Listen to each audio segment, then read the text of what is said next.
वैसे तो लोगों ने कर रखी है, बस एक बार ओवरव्यू और दे देते हैं। कोई भी प्रोजेक्ट जो आप अपना बना रहे हैं यहाँ पर, उसको कैसे बनाया जाए तो हमारे पास स्ट्रीमलेट नाम से एक लाइब्रेरी है। इस लाइब्रेरी का यूज करके हम क्या करते हैं, हम एक क्विक वेब इंटरफेस तैयार कर लेते हैं। अगर हम इस लाइब्रेरी का यूज नहीं करेंगे तो हम उलझे रहेंगे, HTML CSS जावा स्क्रिप्ट में उलझे रहेंगे, जो कि शायद हम लोगों का फील्ड नहीं होगा। तो हम क्या कर सकते हैं, स्ट्रीमलेट लाइब्रेरी का यूज कर सकते हैं। ये लाइब्रेरी 2019 में रिलीज हुई थी।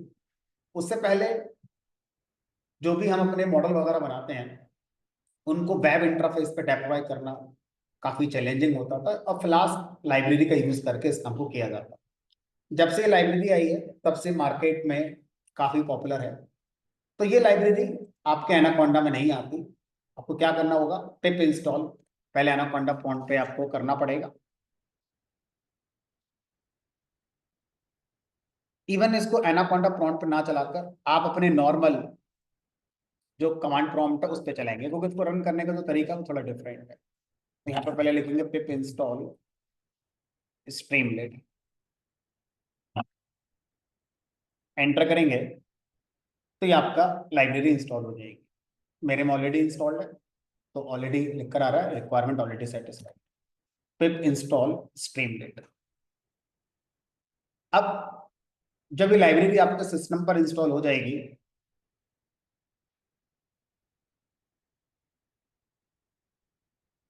अब इस लाइब्रेरी का यूज हम कैसे करेंगे उसको देखते हैं।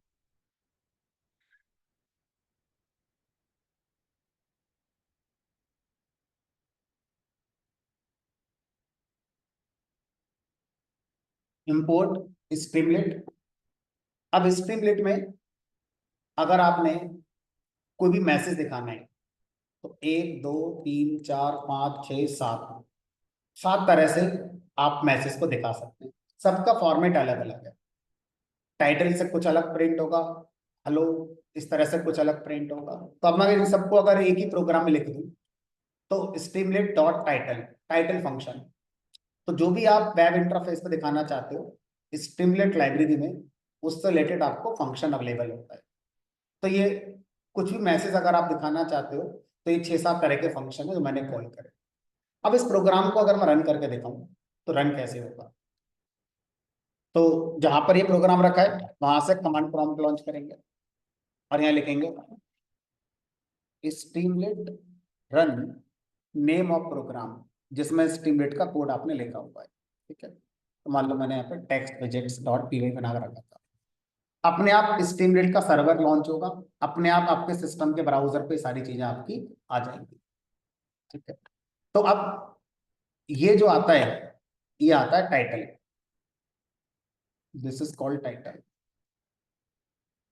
ठीक है, ये आपका जो आ रहा है, ये दोनों चीजें आपकी टेक्स्ट या राइट फंक्शन से आती है। अगर आपको कुछ भी लिखना है तो आप स्टिमुलेट डॉट टेक्स्ट या स्टिमुलेट डॉट राइट से लिख सकते हैं। ये आपका कोई भी टेक्स्ट जिसका बैनर ग्रीन कलर हो वो आता है स्टिमुलेट डॉट सक्सेस, सक्सेस नाम का फंक्शन। तो जो भी लिखोगे वो इस तरह से बैनर में आ जाएगा। ये आता है वार्निंग से। ठीक है, ये एरर से आता है, और ये आपका एक्सेप्शन से आता है। तो इस तरह से ये हमारे अलग अलग फंक्शन जिनका यूज करके आप अलग अलग तरह के टेक्स्ट को यहाँ पर दिखा सकते हैं। अब बाय डिफॉल्ट जो हमारा स्ट्रीमलेट का कोड हमारा रन होता है, तो बिहाइंड द सीन वो कन्वर्ट होता है पहले HTML में। अगर मैं इसका बिहाइंड द सीन दिखाऊं तो कहीं ना कहीं HTML कोड जनरेट हुआ होगा, और वो HTML कोड हमारा वास्तव में ब्राउजर पे एग्जीक्यूट होगा, क्योंकि ब्राउजर सिर्फ और सिर्फ किसको चला सकता है, HTML या उससे रिलेटेड कोड के। तो अब बाय डिफॉल्ट जितना भी कोड हम लिख रहे हैं वो क्या करा जाता है, सेंटर अलाइन कर दिया जाता है। ये जो पूरा कोड है ये सेंटर लाइन आपका कर दिया जाएगा, और सीक्वेंशियली सिंगल पेज एप्लीकेशन जैसे रिएक्ट और एंगुलर चलते हैं उस मैनर में काम करेगा। जितने लिखते जाओगे पेज अपने आप स्क्रॉल वर्टिकली लेता चला जाएगा। आपने ये लिखा, अब अगली बार कहाँ आएगा ये वाला, इसके आगे नहीं आएगा, इसके नीचे आएगा। तो जो भी आप स्ट्रीमलेट पे दिखाते हो एस टी डॉट करके, ऑटोमेटिकली वो सीक्वेंस फॉलो करता है टॉप टू बॉटम वाली। और स्क्रीन जब ज्यादा बड़ी हो जाती है तो अपने आप स्क्रॉल बार आ जाता है, आपको स्क्रॉल बार लगाने के लिए कोई कोड भी नहीं लगाता है। आप इस चीज को ऑप्टिमाइज करना चाहते हो तो आप अलग अलग कॉन्सेप्ट हैं स्ट्रीमलेट के, आप उसका यूज कर सकते हो। जैसे साइड बार लगाना है, साइड बार लगा सकते हो, फॉर्म लगा सकते हो, अलग अलग तरह के जो कोड है वो आप अपने यहाँ पर लगा सकते हो। जैसे आपने कहा मुझे यहाँ पर और यहाँ पर नहीं दिखाना है, मुझे यहाँ दिखाना और यहाँ दिखाना, तो पहले क्या करोगे, पहले आप दो कॉलम्स बनाओगे। ठीक है कि मुझे दो कॉलम बन गए। अब पहले कॉलम पे क्या लिख दिया, मैंने ये मैसेज लिख दिया, दूसरे कॉलम पे मैंने ये मैसेज। ठीक है, तो इस तरह से हम क्या कर सकते हैं, अगर हॉरिजॉन्टली कुछ दिखाना चाहते हैं तो कॉलम्स क्रिएट करेंगे, और हर कॉलम के अंदर जो लिखना चाहते हैं वो लिख सकते हैं। यूजर से इनपुट लेना है तो ये फंक्शन होता है यूजर से इनपुट लेने के लिए। ठीक है, साइड बार जो पेज है बाय डिफॉल्ट ये सेंटर पे आता है। अगर हम साइड बार बनाना चाहते हैं तो साइड बार नाम का एक फंक्शन होता है, S T dot side bar dot title. तो जितने भी फंक्शन आपने भी लिखे हैं वो सब डायरेक्ट एस टी पे डॉट ना लगाकर S T dot side bar पर चलाएंगे, तो इस तरह से आपका साइड बार के अंदर ये सारा का सारा आ जाएगा। अब इसको अगर मैं रन करके दिखाऊं, ये सर्वर आपका चल रहा है, क्लोज कर देते हैं इसका, ये सर्वर हमने यहाँ पे शट डाउन कर दिया। कंट्रोल सी से कैंसिल कर सकते हैं, लास्ट में इससे भी कर सकते हैं, नहीं हो रहा है दोबारा चला है स्ट्रीमलेट रन एडवांस बेसिस। तो ये साइड बार वाला हो गया, साइड बार को आप कोलैप्स कर सकते हैं, एक्सपेंड कर सकते हैं। तो इसमें आप अपना प्रोफाइल पिक्चर लगाओ, अपना पोर्टफोलियो जो बना रहे हो उसमें गिटहब के लिंक दो, अपने जो भी चीज़ आपने बनाई है अपने बारे में आप यहाँ पर अपना लिख सकते हो, अपना लाइक पूरा रिज्यूमे बनाकर तरह से तैयार कर सकते हो।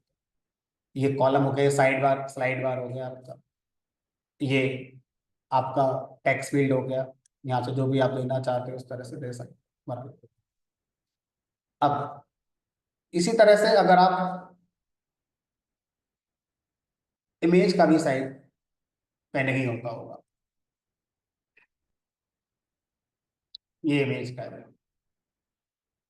इमेज आप अपलोड करके दिखाना चाहते हो तो ये उसका कोड है, स्ट्रीमलेट का यूज करके इमेज लाइब्रेरी का यूज करके इस काम को कर सकते हो। ठीक है, तो ऐसा नहीं है कि ये बस दिखने से हो जाएगा, पढ़ना होगा इसके लिए। तो आप अगर 1 घंटा 2 घंटा मैक्सिमम 2 घंटे भी अगर दे दोगे ना तो स्ट्रीमलेट आपको अपने आप समझ में आ जाएगा। ठीक है कि किससे क्या होता है। Streamlet run S T R E M streamlet run था, फॉर्म था क्या था, फॉर्म विजेट्स का ये इमेज आ गई, अपना नाम दो, जो भी देना है आप यहाँ पर दे सकते हो। कोई फाइल आपको दिखानी है इमेज वाली, जो दिखानी है उसको ब्राउज करके आप दिखा सकते हो।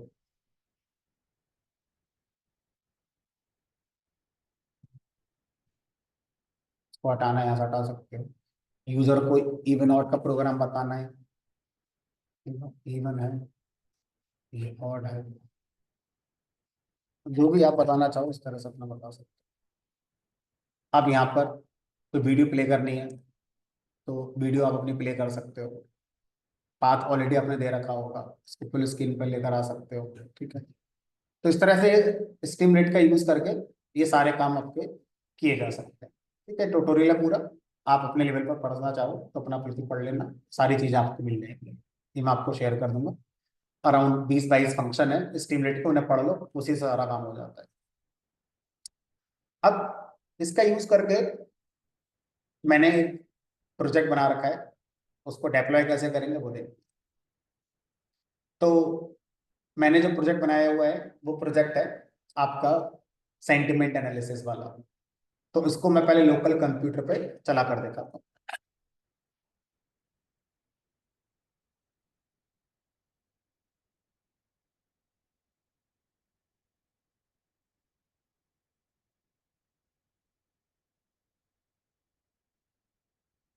Module not found, tensor flow.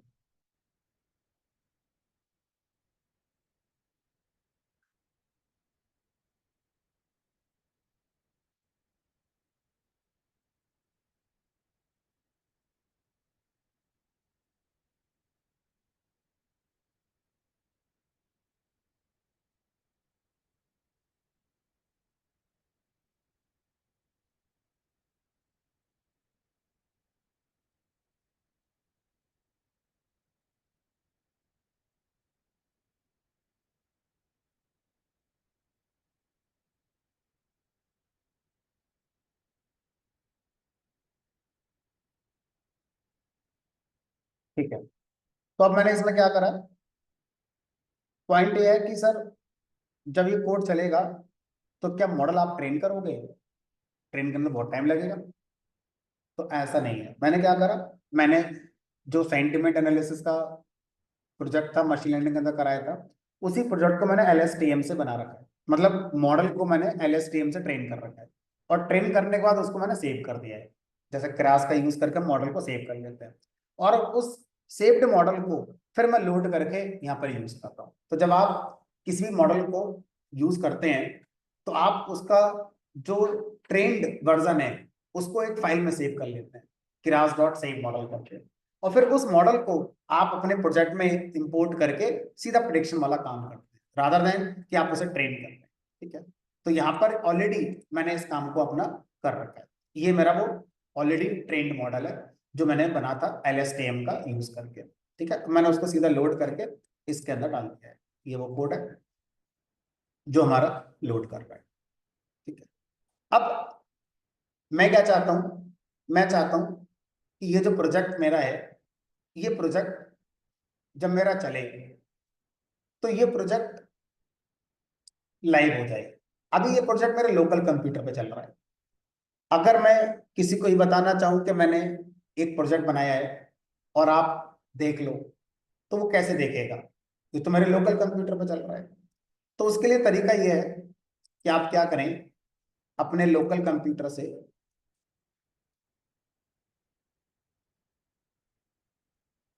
पहले अपने प्रोजेक्ट को गिटहब पे पब्लिश करेंगे। गिटहब से स्ट्रीमलेट का क्लाउड प्लेटफॉर्म है, वहां पर आप क्या करेंगे, डेप्लॉय करेंगे। डेप्लॉय का मतलब पब्लिश करेंगे। ठीक है, अब स्ट्रीमलेट का जो क्लाउड प्लेटफॉर्म है, ये हमें एक URL बनाकर दे देगा, और वो URL आप पब्लिकली किसी को बताओ। बस उसके कंप्यूटर में इंटरनेट होना चाहिए और वो इस प्रोजेक्ट को इस URL पे एक्सेस कर सकता है। अब ये सब हम करना चाहते हैं, कैसे करेंगे उसको देखते हैं।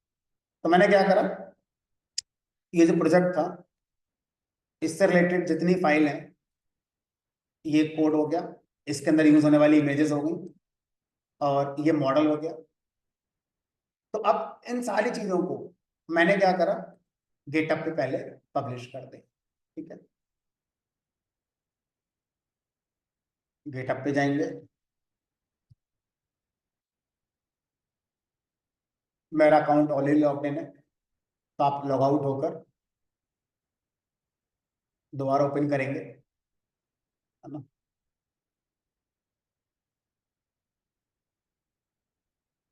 अब दोबारा साइन इन कर लेना अपना, पूछेगा किससे करना है, तो अपने पुराने वाले अकाउंट से मैं कर ले रहा हूँ। अब यहाँ पर एक ऑप्शन मिलेगा आपको जिसका नाम है रिपोजिटरी।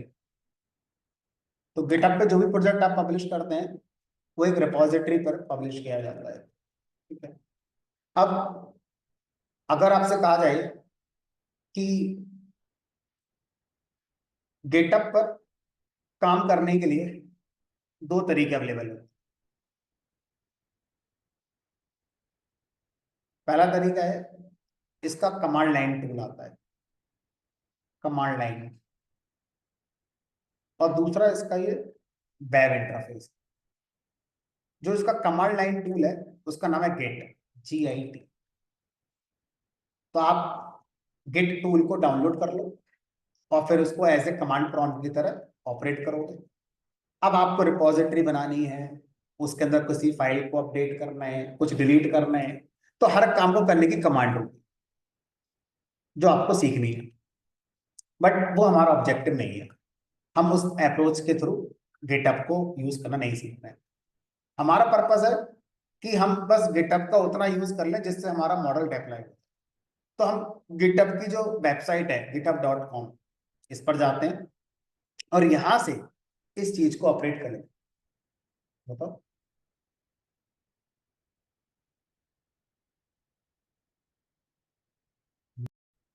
दूसरा हमारा है वेब इंटरफेस। तो अभी मैं आपको जो पढ़ा रहा हूँ वो यही, कि आप github.com वेबसाइट पे जाके अपना लॉगिन करके गिटहब रिपोजिटरी पर पहुंच जाएं। ठीक है। अब यहाँ पर आपको ऑप्शन मिलेगा क्रिएट न्यू रिपोजिटरी।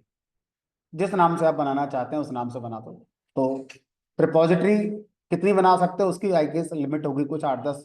तो अगर नहीं बनेगी तो पुरानी डिलीट कर दूंगा मैं। कोई क्लिक करा new, create a new repository. ठीक है, मान लो उसका नाम दे दिया मैंने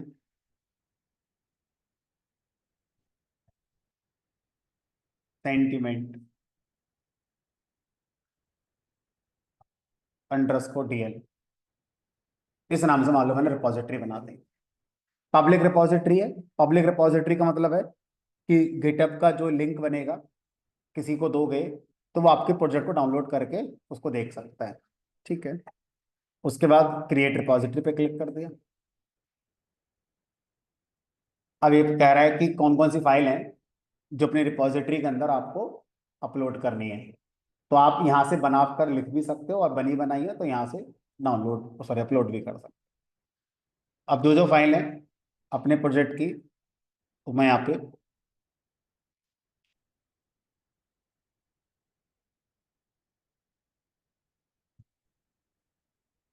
इन फाइलों को मैं यहाँ पर अपलोड कर देता हूँ।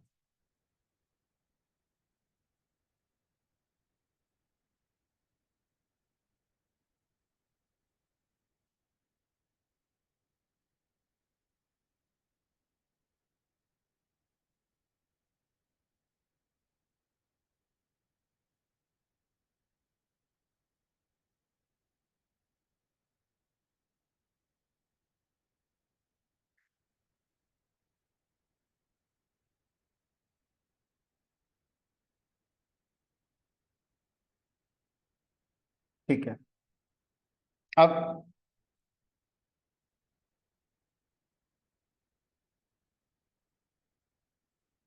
यहाँ पे अभी हमने कुछ नहीं करा, इसको जितनी फाइल्स थी वो मैंने यहाँ पर अपलोड कर दी हैं।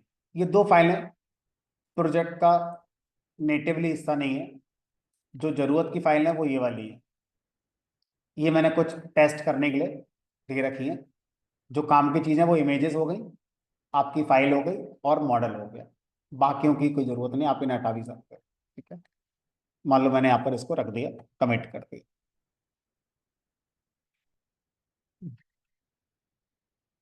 ये सारी चीजें पब्लिश हो गई। ठीक है। अब कोई अगर इस कोड को देखना चाहता है तो यहाँ से कॉपी करो URL।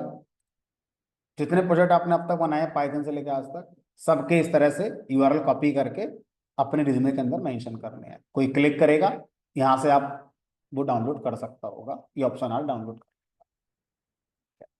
अब जो आपने लोकल कंप्यूटर पे अपना प्रोजेक्ट चला रखा है, ठीक है, आपको क्या करना है, यहाँ पे डेप्लॉय करने का ऑप्शन आ रहा है, डेप्लॉय। तो ऐसा नहीं है कि जब आप लोकल कंप्यूटर पे पहले चलाओगे तभी डेप्लॉय का बटन आएगा। आप चाहो तो लोकल कंप्यूटर बिल्कुल मत चलाओ, आप सब कुछ अपने मैनुअली करके देखो।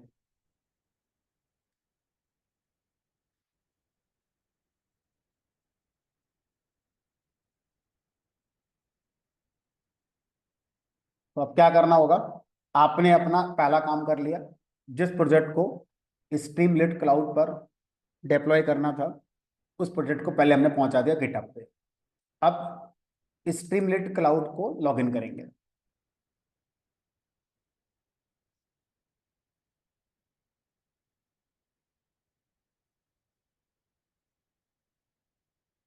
ध्यान ये रखना है कि जिस अकाउंट को आपने गिटहब के साथ यूज करा था लॉगिन करने के लिए, वही अकाउंट स्ट्रीमलेट पर लॉगिन करने के लिए भी यूज करेंगे।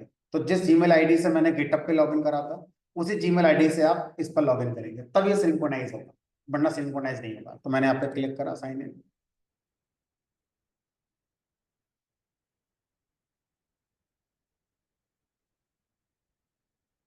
तो वही अकाउंट सेलेक्ट करेंगे जिससे मैंने वहां पर गिटहब पे लॉगिन किया था। ठीक है, इसने अपने आप मेरा ब्राउजर पे जो लॉगिन था वो ले लिया, आपका नहीं था तो आपसे पूछेगा। ठीक है, अब ऑलरेडी मैंने यहाँ पर एक दो तीन चार ऐप यहाँ पर अपनी रखी हुई है। ठीक है, तो अब मान लो पुरानी जो ऐप है वो हटा देता हूँ।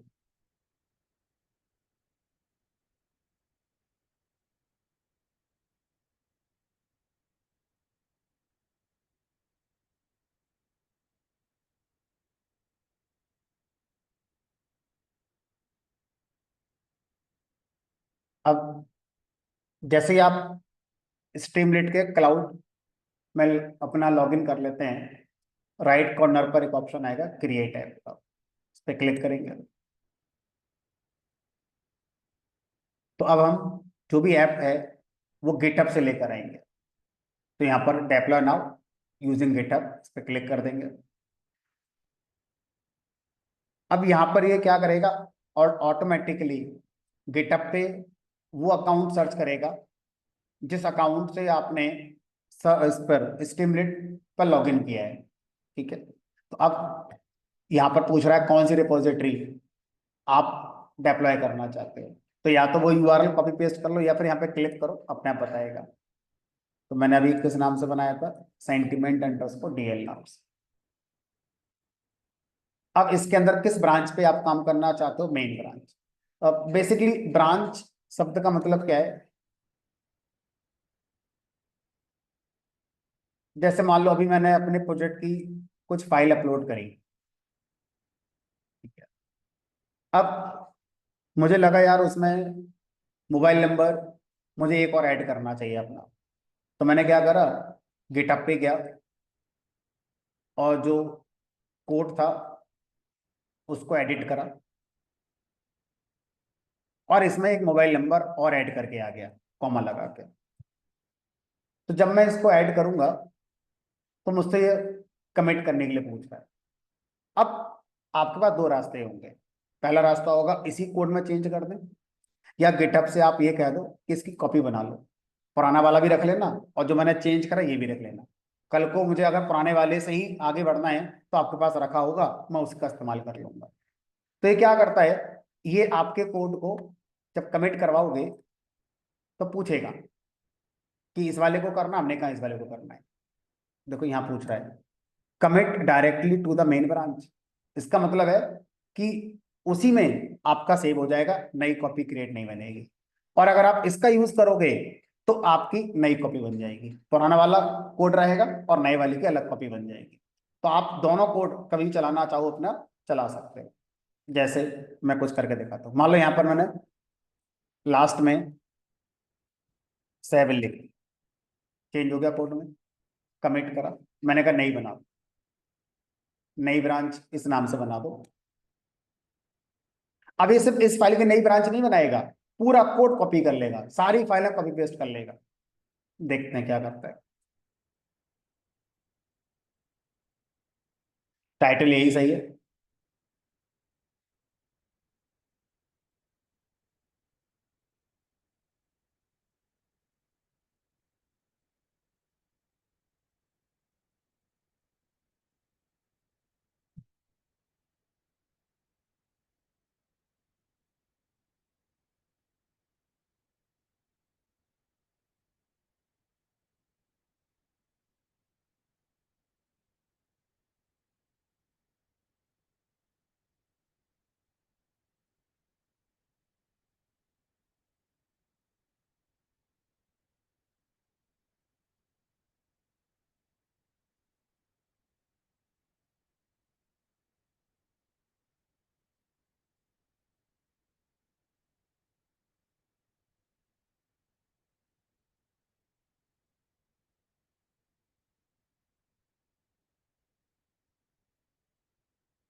अब एक बार फिर चलते हैं अपनी रिपॉजिटरी पर।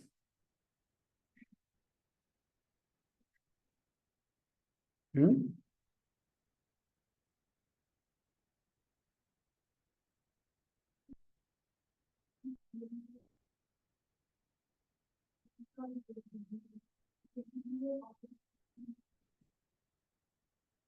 Open CV of machine learning और इसका ये लो। हाँ।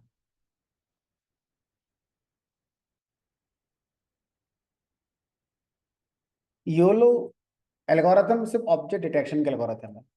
ओपन सीवी एक लाइब्रेरी है, उसमें इमेज को कस्टमाइज करना, रिसाइज करना, इमेज पर कुछ लिखना, इमेज को दिखाना, इमेज को फ्लिप करना, ये सब है। प्लस 10-12 प्री ट्रेन्ड मॉडल हैं उनके, जिसमें आप फेस डिटेक्ट कर सकते हैं, स्माइल डिटेक्ट कर सकते हैं। ठीक है। तो आप ओपन सीवी के साथ योलो मॉडल का यूज करते हैं। योलो एक सिर्फ मॉडल का नाम है, लाइब्रेरी नहीं है। आप पिप इंस्टॉल योलो नहीं करते हो, योलो के जो वेट्स हैं वो डाउनलोड करते हो और फिर ओपन सीवी से एक खाली मॉडल बनाते हो और उस खाली मॉडल में योलो के वेट्स को ऐड कर देते हो। तो दोनों एक दूसरे का अल्टरनेट नहीं है, ओपन सीवी के साथ योलो यूज होता है। ठीक है।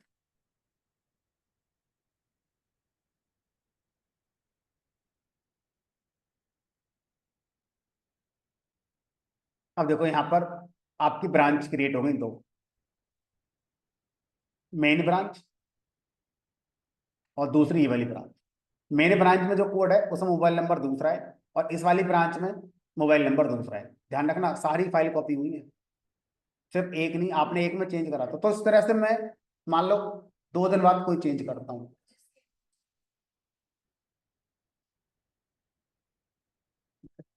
तो अब अगर मैं 10 दिन बाद किसी फाइल में चेंज करता हूँ और मैं चाहता हूँ नहीं पुरानी वाली कॉपी अलग इस वाली अलग, तो नई ब्रांच में डाल दो उसे। तो गिटअप का फायदा यही है, वर्जन कंट्रोल, इसी को बोलते हैं वर्जन कंट्रोलिंग। कि आप अपने लोकल कंप्यूटर पे इतनी फाइलें मैनेज करोगे, भटक जाओगे कौन सी फाइल कहाँ किसके अंदर चलेगी। ये अपने आप नई कॉपी बना बना के रख लेता है।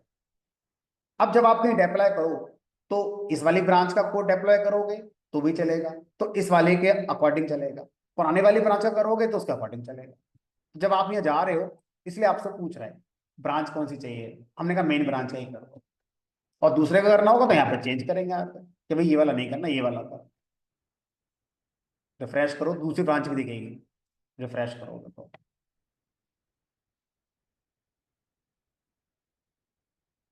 दूसरे का नाम फिर टाइप करना पड़ेगा मैन्युअली। चलो, अब कौन सी फाइल है जो रन होगी, हमने कहा ये वाली फाइल है। अब ये कह रहा है जो यूआरएल बनेगा वो आप क्या देना चाहते हो, हमने कहा ऐसे ही दे दो।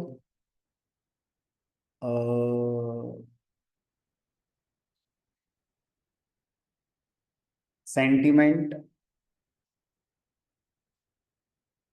LSTM है नहीं अवेलेबल, कह रहा है अल्फाबेट नहीं, अल्फाबेट आएगा अंडरस्कोर नहीं आएगा।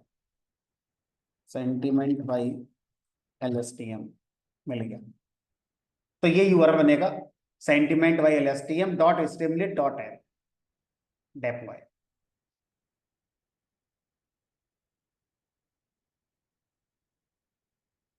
अभी गिटअप से उठा के आपके कोड को डेप्लॉय कर। तो most of the cloud platform Streamlit के अलावा और भी हैं, जनरली गिटअप से सारे सपोर्ट करते हैं। आप किसी और पे भी जाएंगे तो वहां से भी गिटअप का ऑप्शन मिल जाएगा। अब ये कह रहा है भाई मॉड्यूल नॉट फाउंड, कौन सा मॉड्यूल नहीं मिला आपका। यहाँ पर एक एरर आ रही है, app encountered error original message this this. यहाँ पे क्लिक करेंगे मैनेज ऐप पर, मॉड्यूल नॉट फाउंड एरर कौन सा, टेंसर। अब स्टिमुलेट क्लाउड क्या कह रहा है कि भाई मैं आपको बेसिक पाइथन की जो लाइब्रेरीज है वो प्रोवाइड कर रहा हूँ। देखो ये सारी मैंने आपको फ्री में दे दी है।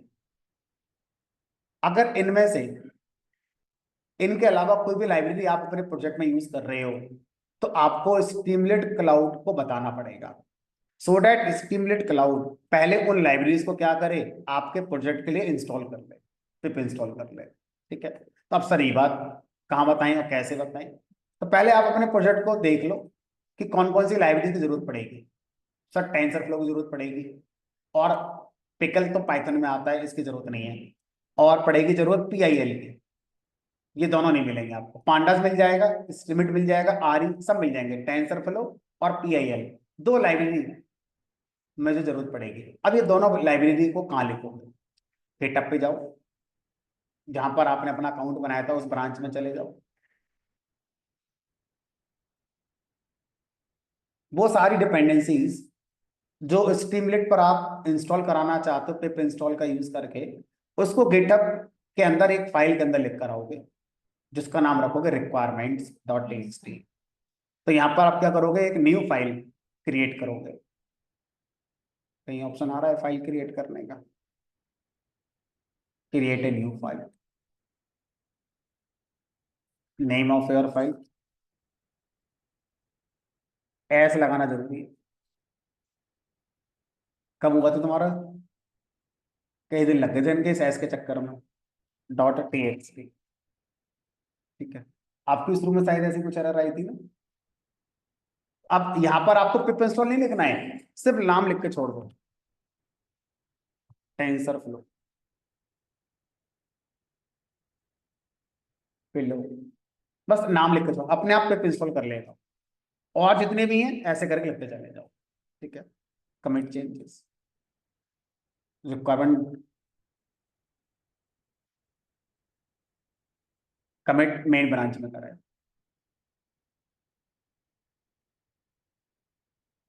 दिख नहीं रही है।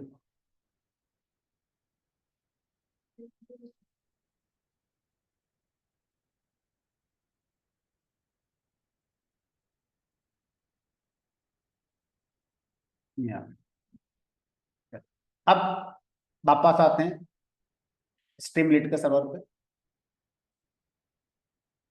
रिफ्रेश करेंगे, अपने आप चेंज ले देगा।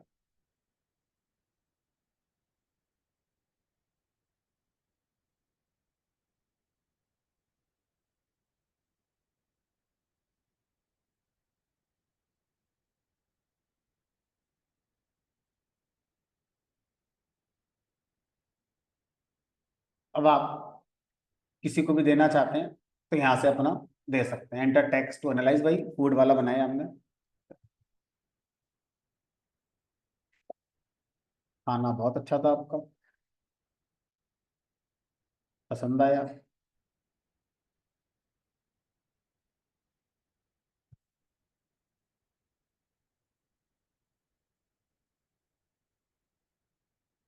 नहीं आया? आपके पास कोई फाइल है, एक्सेल फाइल, उसमें सारे रिव्यूज रखें, आप उनको भी एक साथ एडिट करा सकते हैं। तो ये फाइल मैंने जो बनाई थी वो इस पर्पज के लिए बनाई थी। हम्म। अब कौन सा रह गया इसमें?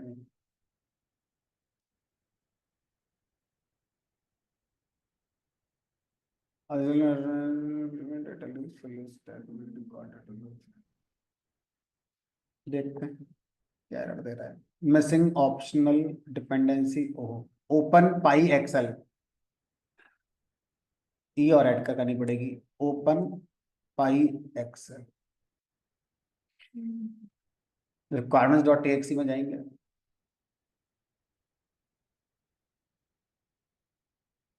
ई और लिख करा देंगे,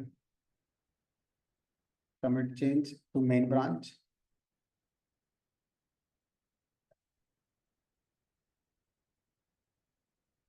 इधर आएंगे, रिफ्रेश,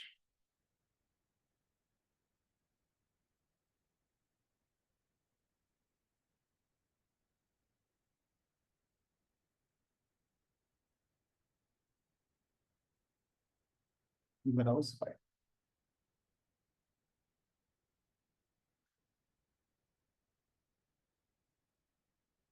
पहला वाला ये था, नॉट लाइक ऑसम लाइव।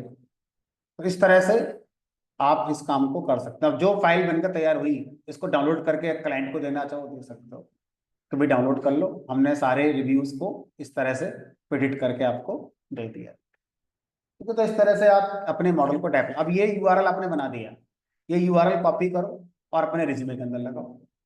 किसी को आपका प्रोजेक्ट देखना है, अपना इंटरनेट का यूज करे और इस पर क्लिक करके चला जाए।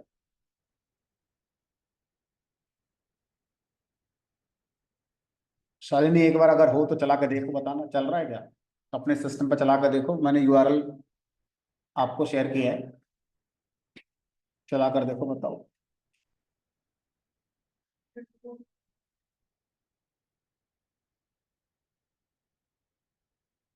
डिपेंडेंसी जितनी है रिक्वायरमेंट्स डॉट टीएक्सटी में लिख देंगे, क्लाउड स्ट्रीमलेट का अपने आप उनको इंस्टॉल कर लेता है।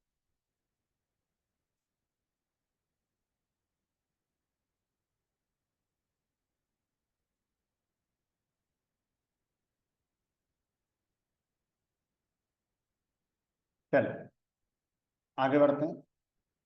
मान के चलते हैं ये हमारा डेप्लॉयमेंट वाला पार्ट इस तरह से हो, जितने प्रोजेक्ट बनाए हैं हर प्रोजेक्ट का आप सेम मैनर में डेप्लॉयमेंट करेंगे। आप वेब इंटरफेस थोड़ा अट्रैक्टिव, थोड़ा और अच्छा चाहते हैं तो स्ट्रीमलेट लाइब्रेरी का थोड़ा सा ट्यूटोरियल पढ़ लीजिए, थोड़ा सा अट्रैक्टिव आपका बन जाएगा। ठीक है, काफ़ी कुछ है स्ट्रीमलेट में जो आप कर सकते हैं और बहुत आसान है। आप अगर 2 घंटे भी दे दोगे तो बहुत अच्छा एक इंटरफेस आप अपना बना लोगे। जो भी है सिंगल पेज है उसमें, जहाँ क्लिक करोगे उसी पेज के किसी हिस्से में चले जाओगे। ऐसा नहीं है पेज टू पेज आप नेविगेट कर रहे हो। ठीक है, सिंगल पेज एप्लीकेशन के लिए स्ट्रीमलेट आप अपना यूज कर रहे हैं। तो जनरली सिंगल पेज एप्लीकेशन में किसी मॉडल के डिप्लॉयमेंट को समझाने के लिए किसी को आसानी से यूज कर सकते हैं। फुल फ्लैश वेबसाइट बनानी है तो अपना जेंगो वगैरह से बनाओ और बनाकर इंटीग्रेट कर लो मॉडल।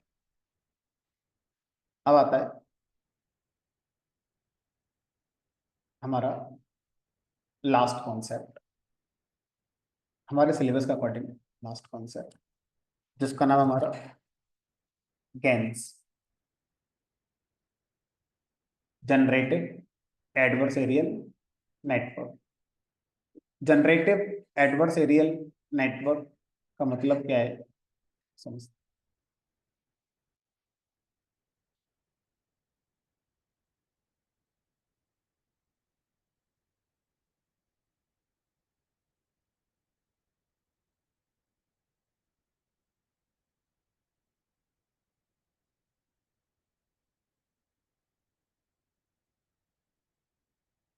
तो जनरेटिव जैसा नाम वैसा काम, कुछ जनरेट करना। एडवर्सेरियल शब्द का मतलब होता है मतलब कंपटीशन के साथ, किसी के साथ कंपटीशन करना, कोई अपोनेंट है उसको साथ में लेके चलना, उसको एडवर्सेरियल जनरली कहा जाता है। नेटवर्क न्यूरल नेटवर्क को रिप्रेजेंट कर रहा है। ठीक है, कई तरह से बना सकते हो, CNN के साथ, सिंपल टेंस के साथ ऐसे लगा दिया तो कई तरह के हमारे ये एडवर्सेरियल नेटवर्क बन सकता है। शॉर्ट में इसको गैन्स कहा जाता है। अब गैन्स के ऊपर एक वेबसाइट है जो एक अच्छा एग्जाम्पल देने के लिए यूज होती है, this person does not exist dot com. तो गूगल पे जाके टाइप करेंगे this person does, famous website है वो, does not exist dot com. ये वेबसाइट क्या करती है, फेक इमेजेस जनरेट करने वाला काम करती है। यानी कि जो इमेज ये दिख रही है, ये इमेज रियल टाइम में एग्जिस्ट ही नहीं करती है। ये फेस रियल वर्ल्ड में कहीं है ही नहीं। ये किसने बना कर दिया है, गैन्स का जो, गैन्स नाम से जो न्यूरल नेटवर्क हम सीखेंगे उसने बना के दिया है। तो जो गैन नेटवर्क होता है वो इस तरह के काम को करने के लिए हम यूज करते हैं। आई एम नॉट सेइंग कि ह्यूमन फेस बनाता है, हमने उसे ऐसा कहा है तो ऐसा कर। हम उससे कहेंगे कि सीनरी बना कर दो तो वो सीनरी बना कर देगा। जिस पर्पस के लिए हम उसको ट्रेन करेंगे उस पर्पस के लिए हमारा गैन हमें फेक इमेजेस बनाकर दे देता है। तो गैन का पर्पस होता है फेक इमेजेस को जनरेट करके देना, और वो फेक इमेजेस इतनी रियलिस्टिक होंगी कि आप उसे समझ ही नहीं सकते वो फेक है। आपको लग ही नहीं रहा ये फेक इमेज है, जबकि ये पर्सन दुनिया में कहीं है ही नहीं। इसलिए इसका वेबसाइट जिसने बनाई उसका नाम ही क्या रख दिया है, this person does not exist. अब आप बोलोगे इस वेबसाइट को बनाकर उसने फायदा क्या कर लिया, लोग ऐड नहीं आ रहे हैं उसके, यहाँ ऐड चल रहा है, यहाँ ऐड चल रहा है, नीचे ऐड चल रहा है, पैसा कमा रहा है वो। और अगर आप अपने बहुत सारी इमेजेस जनरेट करना चाहते हो तो पैसे वैसे मांगेगा आपसे। कहीं प्राइसिंग का ऑप्शन आएगा नीचे जाओगे तो। ठीक है। अब आप जेंडर चेंज करना चाहते हो कि नहीं मुझे मेल इमेजेस चाहिए, किस एरिया की, हमने कहा इंडिया की जनरेट कर दो।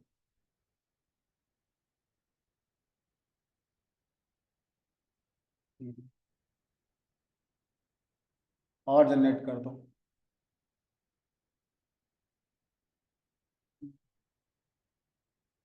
फिर एज का फिल्टर लगा सकते हो। तो ये जो इमेजेस जनरेट हो रही हैं, ये इमेज जनरेट हो रही है हमारी गैन के थ्रू, जनरेटिव एडवर्सेरियल नेटवर्क जिसका नाम होता है।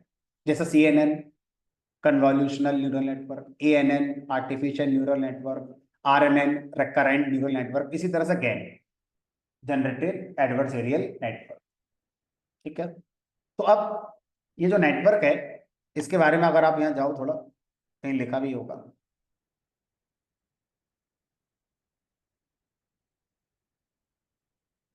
एल्गोरिथम, कौन सी एल्गोरिथम इन्होंने यूज करी है?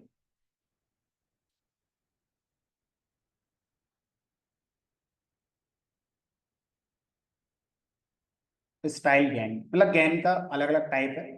तो मोटा मोटा देखें तो ये जो इन्होंने वेबसाइट बनाई है, ये GAN network behind the scene use करके हमारा बनाई गई है। अब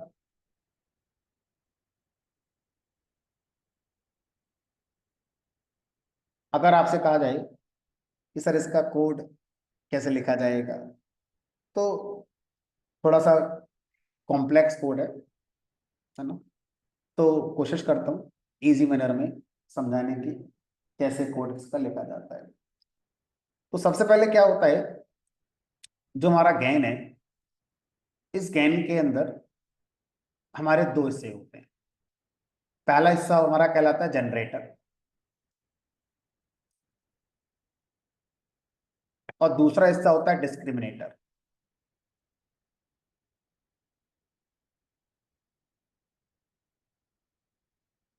अब कैसे काम करेगा वो देखते हैं।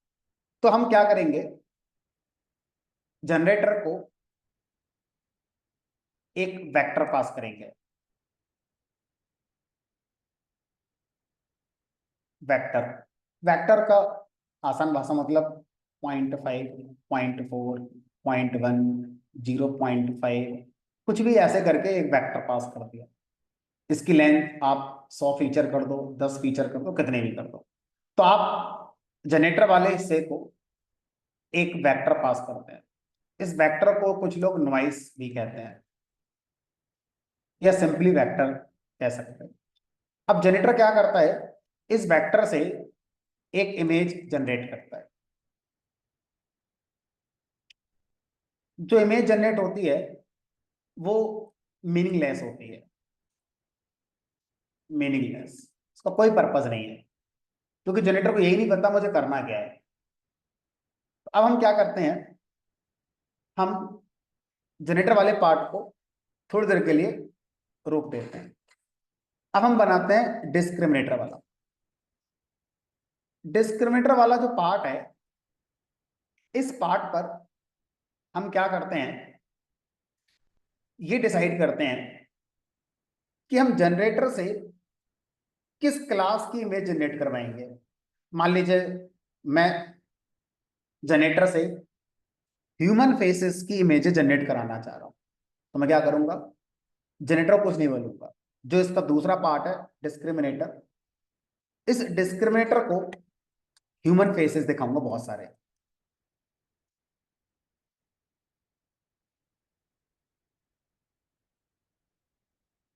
मतलब मिलियन बिलियन, मैंने क्या करे, इसे ह्यूमन फेसेस दिखाई, और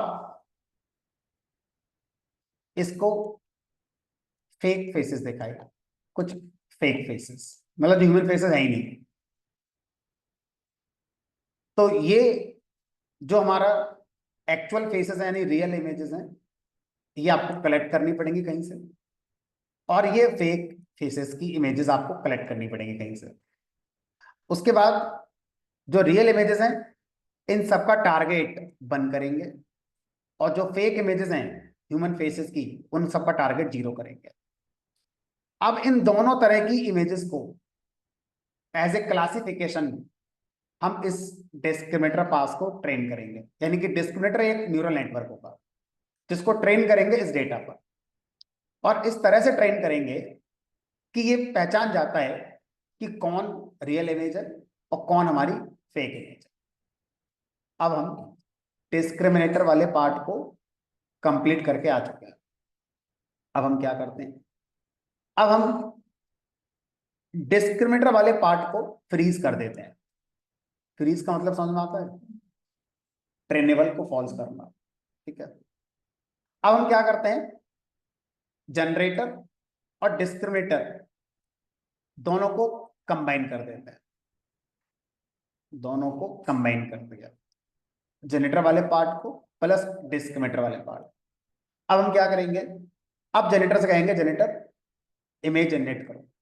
इसने एक मीनिंगलेस इमेज जनरेट करी। अब इस इमेज को हम किसके पास भेजेंगे, यहाँ पर डिस्क्रिमिनेटर के पास। डिस्क्रिमिनेटर समझ गया कि ये इमेज फेक है क्योंकि इसमें कुछ है ही नहीं, तो ये क्या बताएगा, यहां से आउटपुट प्रोड्यूस करेगा, लॉस निकालेगा और जनरेटर को पास करेगा कि जनरेटर आपने जो इमेज बनाई है वो बेकार है, दूसरी बना के दो। जनरेटर दोबारा इमेज बनाएगा, तो दोबारा जब बनाएगा तो उसमें नया क्या करेगा, जैसे पहले बनाई थी फिर वैसे बना देगा। हमने कहा नहीं, डिस्क्रिमिनेटर से जो इंफॉर्मेशन जनरेटर को मिलेगी, जनरेटर अपने वेट्स अपडेट करेगा। वेट अपडेट करने के बाद जनरेटर, यानी जनरेटर ये कौन, अपने आप में न्यूरल नेटवर्क, वेट अपडेट करने के बाद अब ये नई इमेज बनाएगा। वो इमेज आएगी डिस्क्रिमिनेटर के पास, डिस्क्रिमिनेटर फिर बताएगा कि ये सही बनी है कि नहीं बनी है ना। मान लो सही नहीं बनी है तो फिर से इंफॉर्मेशन इसके पास जाएगी, इंफॉर्मेशन में लॉस जाएगा। अब जनरेटर क्या करेगा, फिर से अपने वेट अपडेट करेगा, फिर से अपनी नई इमेज बनाएगा। इस तरह से सिलसिला चलता रहेगा, चलता रहेगा, चलता रहेगा, चलता रहेगा। कब तक चलता रहेगा, जब तक डिस्क्रिमिनेटर ये ना कह दे जनरेटर से कि हाँ भाई अब तुम सही इमेज बनाने लगे। मैं भी नहीं पहचान पा रहा हूं कि आपने जो इमेज बनाई है वो असली है कि नकली है।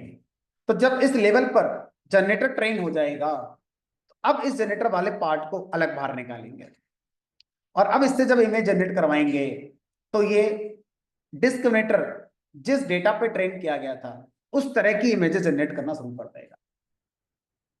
अगर मैंने डिस्क्रिमिनेटर को एमनेस्ट डेटा पे ट्रेन कराया, तो अब जनरेटर जब हमारा इमेज जनरेट करेगा तो एमनेस्ट वाली इमेज जनरेट करेगा। अगर मैंने डिस्क्रिमिनेटर को सी फार डेटा पे ट्रेन कराया, तो अब जो जनरेटर बनेगा वो सी फार की इमेजेस बनाना शुरू कर देगा। अगर मैंने डिस्क्रिमिनेटर को ह्यूमन फेसेस पे ट्रेन करा है, तो जनरेटर जो इमेज बनाएगा वो ह्यूमन फेसेस की बनाना शुरू कर देगा। तो जनरेटर जिस टाइप की इमेज बनाता है वो उसको नहीं पता है, वो उसका जो डिस्क्रिमिनेटर वाला पार्ट है उसको आपने जिस डेटा सेट पे ट्रेन किया है उसके अकॉर्डिंग जनरेटर वही टाइप की इमेज बनाना शुरू कर देता है। लेकिन ये जो कहानी है सुनने में थोड़ी छोटी भी है, लेकिन जब इसका कोड लिखते हो तो बहुत कॉम्प्लेक्स होता है। और सबसे बड़ा चैलेंज इसमें जो आता है वो ये कि इसमें जो फेक इमेजेस जनरेट हो रही हैं उनकी जो क्वालिटी है वो इस बात पे डिपेंड करेगी कि आपका जो कंप्लीट जनरेटर प्लस डिस्क्रिमिनेटर से मिलकर जो बना, जिसको बोलते हैं गैन, है ना, ये नेटवर्क कितना डीप है, यानी कि ये न्यूरल नेटवर्क कितना डीप है, ये न्यूरल नेटवर्क कितना डीप है, और कितनी ईपॉक्स आपने कर रखे हैं। जितने ज्यादा ईपॉक कर रखे होंगे उतना हमारा जनरेटर बेटर इमेज बनाना शुरू कर देता है। अब मैं क्या करता हूँ, इसको थोड़ा थोड़ा करके दिखाने की कोशिश करता हूँ। तो लोकल कंप्यूटर पर तो बहुत मुश्किल हो जाएगा, कॉलैब पे मैं करके दिखाता हूँ। इसके लिए कंप्यूटेशन पावर बहुत ज्यादा चाहिए होती है। इवन कई बार मैंने ट्राई करा, इतना टाइम इसमें लग रहा है, इतना टाइम इसमें लग रहा है कि कॉलैब भी हमारा टाइम आउट हो जाता है, सेशन टाइम आउट।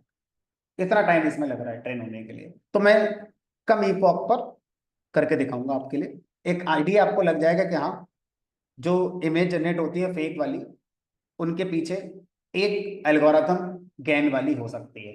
तो आई एम नॉट सेइंग कि गैन ही होता है, गैन बेसिक फाउंडेशन है फेक इमेजेस जनरेट करने का। इसके अलावा और बहुत सारी एल्गोरिथम्स हैं जो हमारा जनरेट करती हैं डिफरेंट डिफरेंट टाइप की फेक इमेजेस, ठीक है। तो अभी जो मार्केट में ज्यादा फेमस है वो डिफ्यूजन एल्गोरिथम चल रही है, जो गैन का भी एडवांस वर्जन है, जो चैट जीपीटी वगैरह यूज करते हैं, लामा वगैरह यूज करते हैं जनरेट करने के लिए इमेजेस को, ये डिफ्यूजन एल्गोरिथम का यूज करते हैं, ठीक है। तो फिलहाल गैन फाउंडेशन है, पहले उसको ही पढ़ना होगा, तभी आप उस डिफ्यूजन वाले एल्गोरिथम पे जा सकते हैं इमेजेस जनरेट करने के लिए। तो ये सारी चीजें जनरेटिव एआई का हिस्सा है, बट आपको एक आइडिया होना चाहिए सब कैसे होता है।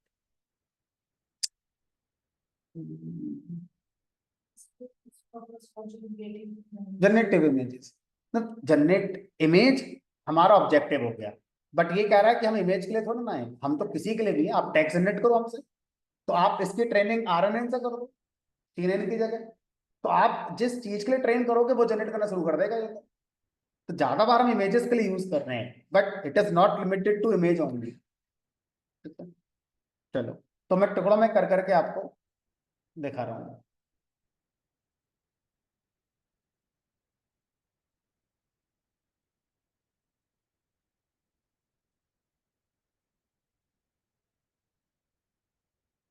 नया नोटबुक बना लेते हैं।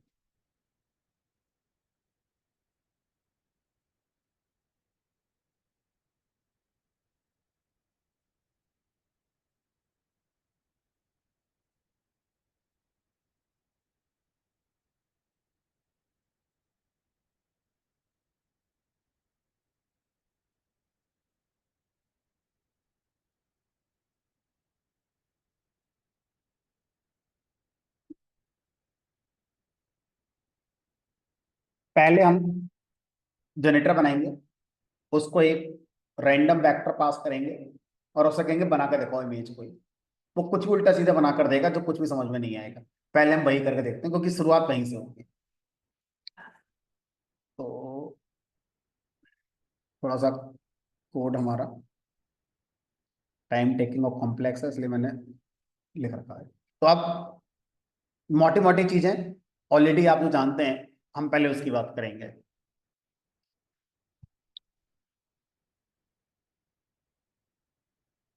तो किराज का सीक्वेंशियल मॉडल और डेंस लेयर बेसिक में बना रहा हूँ। तो मेरी जो फेक इमेजेस बनेंगी उनकी क्वालिटी मुश्किल से 10% होगी एक्चुअल जो होनी चाहिए उससे, क्योंकि हमारे पास रिसोर्सेज अवेलेबल नहीं है। तो उस लेवल की क्वालिटी पर हम शायद ना बना पाए, लेकिन आपको अंदाजा लग जाएगा हाँ सर आप क्या कहना चाह रहे हो, ये टॉपिक क्या कहना चाह रहा है वो समझ में आ जाएगा आपको। तो अब हमने बेसिक जो लाइब्रेरीज हैं वो इंपोर्ट कर ली।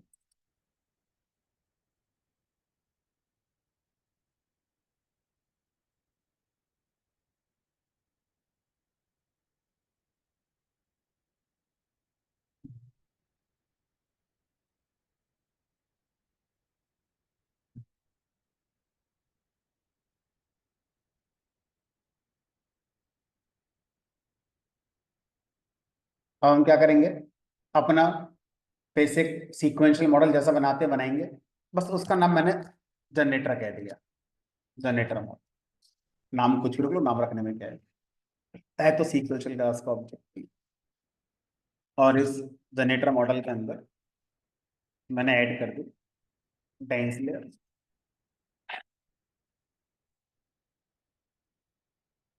अब डेंस लेयर में आप जो लगाना चाहते हो लगा दो। मान लो मैंने यहाँ पे 128 न्यूरॉन लगा दिए। एक्टिवेशन वैल्यू लगाएंगे,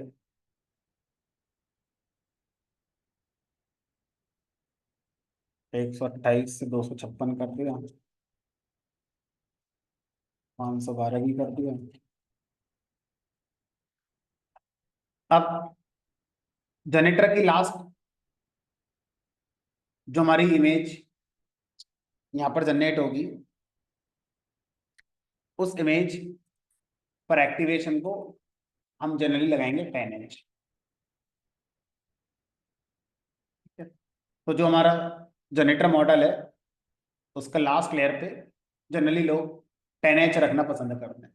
तो मैं 512 तक हूँ, 784 टाइम ज़्यादा लग जाएगा। अच्छा, इसको ही हटा देते हैं, इसी को लगा देते हैं 10H। ट्यूनेबल कॉन्सेप्ट है, आप कितना करोगे कोई रूल नहीं है, आप कर करके देखो।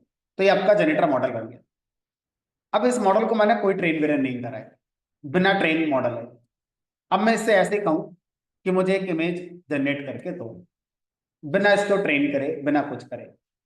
तो पहले मुझे क्या करना पड़ेगा, पहले मुझे इसको एक रैंडम वेक्टर पास करना पड़ेगा। रैंडम वेक्टर कुछ फीचर्स का, कितने फीचर दोगे अपने सैंपल के लिए। तो जनरली जो रिसर्च है वो ये कहती है कि गॉसियन डिस्ट्रीब्यूशन या नॉर्मल डिस्ट्रीब्यूशन का यूज करके आप वेक्टर जनरेट करो, वो आपका अच्छा रिजल्ट जनरेट करेगा। तो np dot random dot rand n नाम का एक फंक्शन है। ये फंक्शन आपसे पूछेगा कि भाई आपको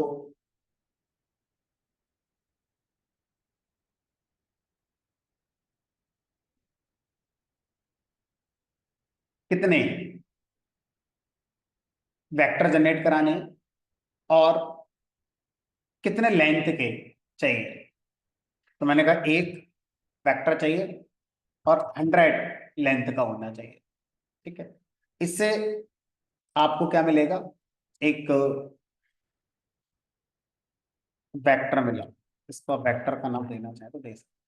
तो ये रैंडम वेक्टर बन, इसको प्रिंट करके देखोगे तो इसमें न्यूमेरिक वैल्यूज होंगी 100, जो कुछ भी हो सकती है, लेकिन जो होंगी वो नॉर्मल डिस्ट्रीब्यूशन का जो रूल होता है, मतलब वो कर्व वाला, बेल कर्व वाला, उसका अकॉर्डिंग आएंगे। अब मैं क्या करूंगा, इसको प्रिंट कमेंट कर देता हूं। मैंने कहा मुझे इस वेक्टर को पास करना है जनरेटर मॉडल के लिए। जनरेटर मॉडल, ये मेरा वेक्टर लो जिसमें 100 फीचर है। 50 दे दो, 40 दे दो, 200 दे दो, आपको डिपेंड कर रहे हैं। लोगों ने 100 पर ज्यादा रिसर्च करी है, तो मैंने इसको अपना वेक्टर दे दिया,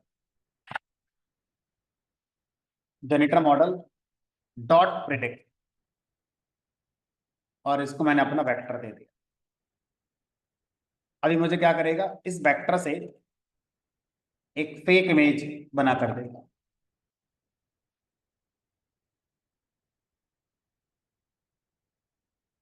अब इस फेक इमेज को आप अपने अकॉर्डिंग रिसाइज कर सकते हैं।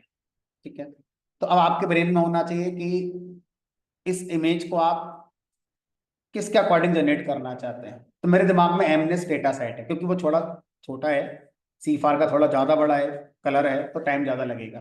तो मेरे दिमाग में है कि जो एमनेस डेटा सेट है उसकी इमेज जनरेट करो। एमनेस्ट में 1 2 3 4 0 5 ऐसी वाली जनरेट करो। तो अब एमनेस्ट में जो इमेजेस हैं वो कितने बाई कितने की थी, 28 बाई 28 की। ठीक है, तो मैंने क्या करा, जो फेक इमेज जनरेट हुई उसको मैंने रीशेप कर लिया 28 क्रॉस 28 में, और फिर उसको मैं प्लॉट करके आपको दिखाता हूँ कि क्या वो बनकर आई। तो यहाँ पर मैंने क्या करा, plt डॉट im शो, जो फेक इमेज जनरेट हुई उसको मैं reshape,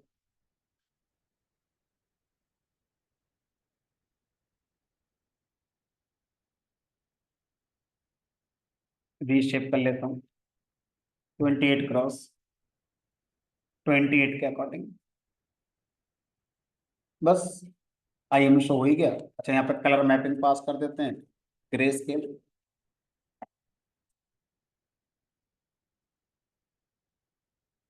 plt dot show.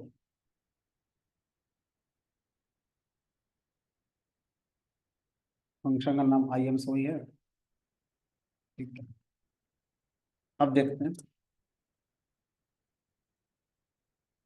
Can not reshape array of size 512, यहाँ से 512 न्यूरॉन निकले हैं और आप रीशेप करना चाहते हो 28 क्रॉस 28। देखते हैं,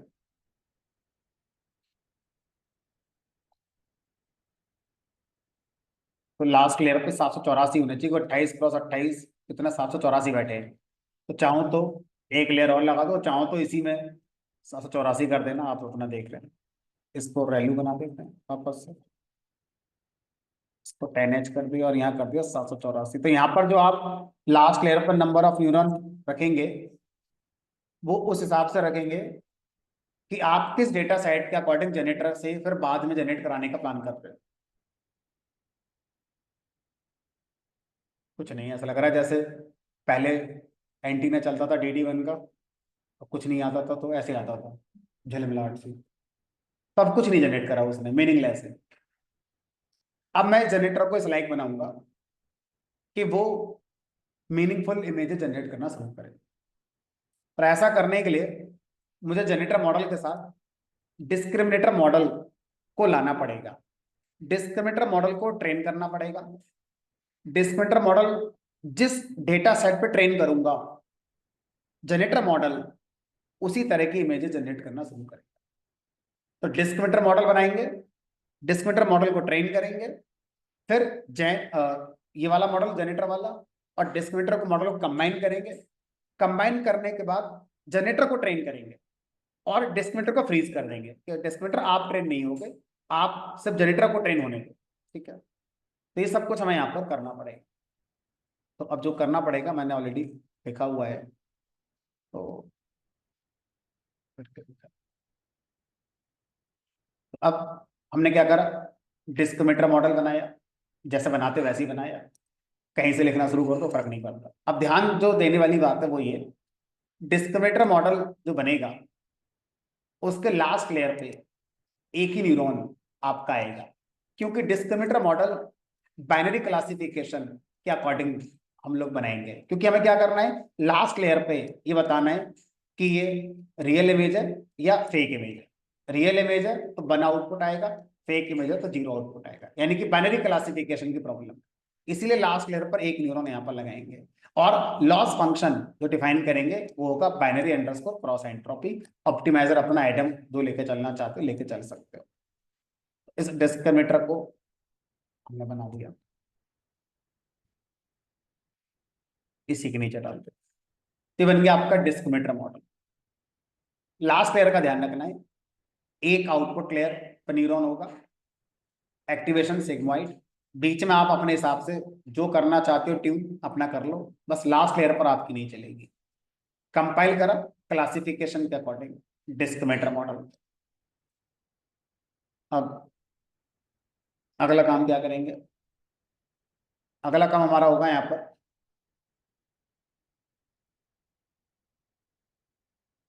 आप डिस्क्रिमिनेटर, ये तो चलो ये मैंने कर लिया, इसकी जरूरत नहीं है, ये तो हो गया।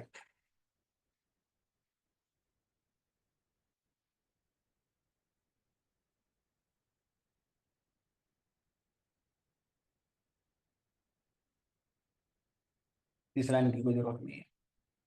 अब अगला काम आएगा कि आप क्या करो, अपना जो कंबाइंड मॉडल है वो तैयार करो, जिसमें आपका जनरेटर मॉडल भी होगा और डिस्क्रिमिनेटर मॉडल भी आपका होगा।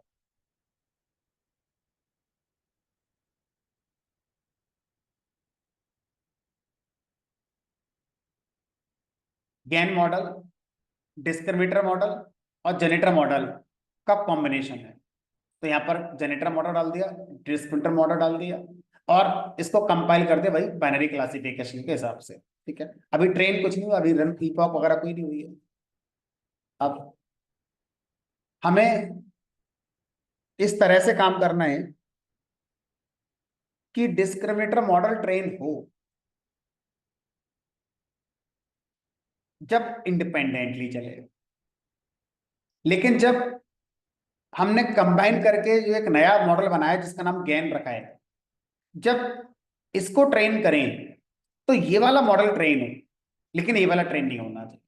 ध्यान से देखो, इस वाले मॉडल को हमने कोई भी अभी ट्रेनिंग नहीं दी है। इस जनरेटर मॉडल की ट्रेनिंग हम इंडिविजुअल नहीं देंगे, हम गेन मॉडल जो बना चुके हैं इसके अंदर जब वो आया है तब ट्रेनिंग देंगे। लेकिन जब इसके अंदर इसकी ट्रेनिंग चल रही होगी इसको मुझे फ्रीज करना होगा, लेकिन इसको इंडिविजुअली जब चला रहे होंगे तो मुझे इसको फ्रीज नहीं करना होगा। तो इसका कोड में लिखूंगा, कुछ कुछ समझ में आएगा। अब अगला काम क्या है, अभी ढांचा बन रहा है, अगला काम है जिस डेटा पर डिस्क्रिमिनेटर और गैन को ट्रेन करना चाहते हो वो डेटा ले आओ। हमने कहा एमनेस्ट वाला डेटा है, कॉपी कर लो एमनेस्ट वाला डेटा, डेटा सेट इंपोर्ट कर लिया।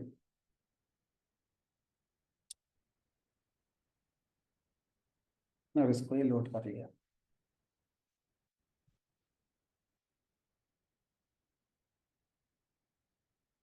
तो ये आपका एमनेस्ट फैशन का डेटा आ गया, X train by train X test by test. अब वो वाली कहानी भी दिमाग में है कि इसको 255 से भाग करना है हमारे लिए, स्केलिंग वाला जो फैक्टर है वो करना होगा। ठीक है, अब ये भी पता है कि कितनी इमेजेस है इसमें, 50,000 या 60,000 ऐसी इमेजेस आई कैसे इसमें, 50,000 इमेजेस है और 28 क्रॉस 28 की है, तो ये जो है ये हमारा इतने का है। अब आगे चलते हैं। यहाँ पे क्या करा गया है, एक फंक्शन बनाया गया है ट्रेन नाम से। इस फंक्शन का काम है जो आप डिस्क्रिमिनेटर मॉडल बना रहे हैं इसको एमनेस्ट डेटा पे ट्रेन करना, प्लस हमने जो ये कंबाइंड मॉडल बनाया है इस कंबाइंड मॉडल में सिर्फ जनरेटर मॉडल को ट्रेन करना, इस वाले को ट्रेन नहीं करना। ठीक है, इसके ये काम होते हैं। तो ये फंक्शन हम लोग डिफाइन करेंगे अभी। अब इसके अंदर हमने ईपॉक जितनी चलानी है अपना लिख लेंगे, तो ये जितना ज्यादा करोगे उतना अच्छा आएगा। बैच साइज, बैच साइज का रोल यहां पर क्या है, अब जो हमारा एमनेस डेटा है, एमनेस डेटा 50,000 का है। तो जब मैं डिस्क्रिमिनेटर मॉडल को ये डेटा पास करूंगा तो 50,000 पास नहीं करूंगा, एक बार में 32 इमेजेस निकालूंगा और यहां पास करूंगा। अगली बार लूप चलेगा तो यहां से कोई और 32 इमेज आएंगी, वो पास होंगी, फिर लूप चलेगा, मतलब अगली इपॉक आएगी। हर इपॉक पर इन 50,000 में से रैंडमली, और ये जो मैं निकाल रहा हूं ये रैंडमली निकाल, रैंडमली मैंने क्या करा 32 इमेजेस निकाली और निकाल कर डेस्क्रिमिनेटर को मैं देता जा रहा हूं, तो डेस्क्रिमिनेटर ये लो। साथ में फेक इमेजेस बनाऊंगा, फेक इमेजेस भी इसको देता रहूंगा कि ये फेक इमेजेस हैं और ये रियल इमेजेस। ठीक है, कैसे मैं इस काम को कर रहा हूं इस कोड में देखेंगे। तो इस लाइन का मतलब क्या है वो समझ लेते हैं पहले।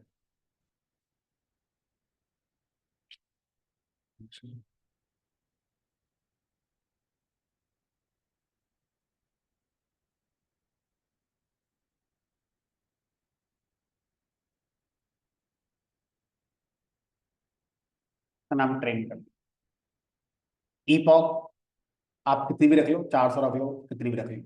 बैच साइज आपने बता दिया, जनरली 32 बैच साइज पर लोगों ने अच्छे रिजल्ट देखे हैं। ठीक है, अब ये लूप चलेगा, बार बार ईपॉक करेगा। अच्छा, ये हम कर क्यों रहे हैं, आज तक तो हमने ऐसा कभी नहीं करा लूप लगा के ईपॉक लगाना। अब तक क्या होता था, हमारा जो मॉडल होता था उस मॉडल के अंदर क्या होता था, फिट मेथड होता था। यहाँ पर एक्स पास करा, वाई पास करा, ईपॉक्स यहाँ पे पास कर दिए, बैच साइज पास कर दिया। तो हमें लूप वूप के बारे में सोचने को, हम तो फिट मेथड को ईपॉक लगा के पास करते थे। लेकिन जब हम डिस्क्रिमिनेटर को ट्रेन करते हैं या जब हम गैन आर्किटेक्चर को फॉलो करते हैं तो जो मॉडल है वो फिट मेथड से ट्रेन नहीं होता। फिर किससे ट्रेन होता है, उसके लिए अलग मेथड बनाया गया है, वो है ट्रेन ऑन बैच। इस नाम से एक मेथड है similar to fit functional device. तो ट्रेन ऑन बैच मेथड आपसे क्या मांगेगा, आपसे एक्स मांगेगा, आपसे वाई मांगेगा, लेकिन आपसे नंबर ऑफ इपॉक नहीं मांगेगा, आपसे बैच साइज नहीं मांगेगा। आपको क्या करना पड़ेगा, आपको इस लाइन को बार बार लूप के अंदर चलाना पड़ेगा और हर बार जो एक्स और वाई हैं बदल बदल कर आपको इसको देने पड़ेंगे। और ये आपको क्या वापस करेगा, ये आपको वापस करेगा लॉस।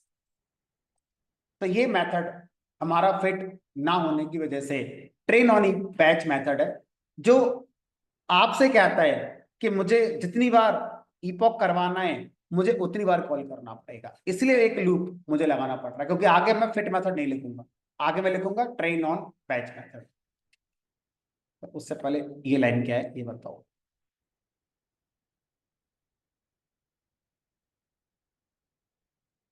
इस लाइन को समझने की कोशिश करना। मान लीजिए मैंने लिखा है यहां पर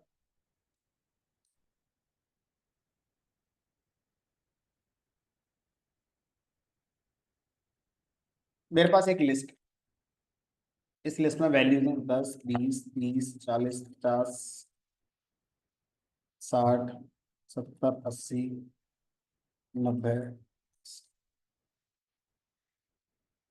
अब मैं आपसे कहूं मुझे इस लिस्ट में से रैंडम वैल्यूज चाहिए, तो आप रैंडम वैल्यूज कैसे निकालोगे? हमने कहा ये जीरो इंडेक्स पर है, ये फर्स्ट पर है, ये सेकंड पर है, थर्ड पर है, फोर्थ पर, फिफ्थ पर, सिक्स पर, सेवन एट नाइन, जीरो से लेकर नाइन तक। तो मुझे जो जो वैल्यू इसमें से रैंडमली निकालनी है, अगर मुझे उनके इंडेक्स पता चल जाए तो काम आसान हो जाएगा।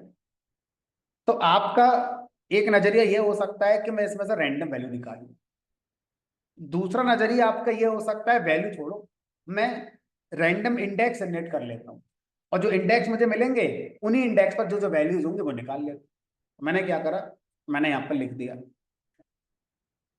np dot random dot trended. अभी बताओ इसमें इंडेक्स कहां से कहां तक हो सकते हैं? जीरो से लेकर zero, one, two, three, four, five, six, seven, eight, nine, zero से लेकर टेन तक मैंने लिख दी, क्योंकि जो पहला वाला है वो इंक्लूसिव है, लो वाला इंक्लूसिव, और हाई वाला कैसा है? एक्सक्लूसिव। तो क्या करेगा, एक रैंडम इंटीजर नेट, मैंने कहा एक नहीं, मुझे पांच चाहिए, मुझे इसमें से पांच रैंडम वैल्यू चाहिए, तो पहले पांच रैंडम इंडेक्स निकाल लो। तो कॉमा लगा के पास कर दिया मैंने पांच। अब ये मुझे जो वापस करेगा वो पांच इंटीजर वापस करेगा, किस रेंज में? जीरो से 10 के रेंज में। अब अगर मैं आपसे कहूं आप इनको इंडेक्स मान लो, सेवन इंडेक्स पे कौन सी वैल्यू है? नाइन, एट, ये आ गई पहली वैल्यू, दूसरी वैल्यू ये आ गई, तीसरी वैल्यू ये आ गई, चौथी वैल्यू ये आ गई। तो ऐसे करके काम आपका हो जाएगा। तो आप किसी भी लिस्ट से रैंडम वैल्यू पिक करना चाहते हैं तो उसका एक तरीका है कि डायरेक्ट रैंडम वैल्यू निकाल लो। दूसरा तरीका आप जानते हो कि किसी भी वैल्यू को निकालने के लिए उसका इंडेक्स पता होना चाहिए, तो मैं इंडेक्स को रैंडम जनरेट कर लेता हूँ, और जो इंडेक्स जनरेट हुआ उसी की वैल्यू ले आऊंगा, तो रैंडम वैल्यू कहलाएगी हमारी। ठीक है, चलो यहां तक समझ में आती है। अब इस कोड पर आ जाओ। मुझे जो एमनेस्ट का डेटा दिया गया है, उस एमनेस्ट डेटा साइट में अगर आपसे कहूं एक्सट्रेन डॉट शेप लगाऊं, शेप मुझे क्या बताता है? कितने सैंपल्स हैं, कॉमा कितने आपके फीचर्स हैं, ऐसे करके बताता है कुछ। ठीक है, तो अब अगर सैंपल मान लो 50,000 हुए, हो सकते हैं 50,000, 60,000 हो सकते हैं, 80,000 हो सकते हैं, कितने भी हो सकते हैं। तो मान के चलो एक लिस्ट में 50,000 वैल्यूज हैं, तो बताओ 50,000 वैल्यू के इंडेक्स कहां से कहां तक होंगे? जीरो से लेके 49,999। अब मैं आपसे कहूं कि मुझे ये जो इंडेक्सेस हैं इनमें से 32 इंडेक्स रैंडम जनरेट करके दे दो। तो अब देखो मैंने कोड लिखा, जीरो से लेकर 50,000, क्योंकि जो एक्स ट्रेन डॉट शेप है इसके जीरो इंडेक्स पर जो होगा वो क्या होगा? Number of samples. तो चाहो तो मैनुअली लिख दो 50,000, लेकिन मैनुअल लिखने में दिक्कत ये है, कल को ट्रेनिंग डेटा बदला आपने और उसमें सैंपल 1 लाख हो गए, तो यहाँ पर आपको 1 लाख लिखना पड़ेगा फिर आगे। तो मैंने कोड लिख दिया कॉमा लगाकर, कितने इंडेक्स जनरेट करने हैं, हमने कहा जितने का बैच साइज हमने सोचा है, कितने का सोचा है? 32। तो ये कोड क्या करेगा? 32 इंडेक्स जनरेट करेगा रैंडमली। अब मुझे क्या करना है, जो 32 इंडेक्स जनरेट हुए हैं उन 32 इंडेक्स पर एमनेस्ट में कौन कौन से डिजिट रखी हैं, उनका डेटा मुझे चाहिए। अब ये लाइन क्या कर रही है, ये इस काम को कर लेते हैं। तो ये लाइन क्या करेगी, इस एक्स ट्रेन के अंदर से जो 32 इंडेक्सेस बने उन सबका डेटा फैच कर लेगी और उनको रीशेप कर देगी आपके अकॉर्डिंग। वही आपने जो बनाया है वो 28x28 का डेटा है हमारा, उसको आपने 784 में फ्लैटन कर लिया। तो ये लाइन दो काम कर रही है। पहला, ट्रेनिंग से 32 इमेजेस फैच कर रही है जो 28x28 की होंगी, फिर उनको फ्लैटन कर दिया जाता है 784 में, और 32 इमेजेस बनी वो सारी की सारी फ्लैटन ऑटोमेटिक हो जाएंगी। अभी जो रियल इमेजेस बनी इसका अगर मैं शेप चेक करूंगा तो ये आएगा 32,784। 32 इमेजेस कौन से होंगे पता नहीं, रैंडमली। अब अगला काम क्या होगा, अगला काम होगा हमारा, अब आप क्या करो, 32 फेक इमेजेस जनरेट करो। अभी जो आपने जनरेट हुई रियल इमेजेस जनरेट हुई है, अब 32 इमेजेस फेक बनाओ। फेक कैसे बनाओगे, तो फेक इमेज तो कौन बना रहा है हमारा, ये जनरेटर मॉडल बना रहा है, इसी से बनवा लो। ठीक है, अब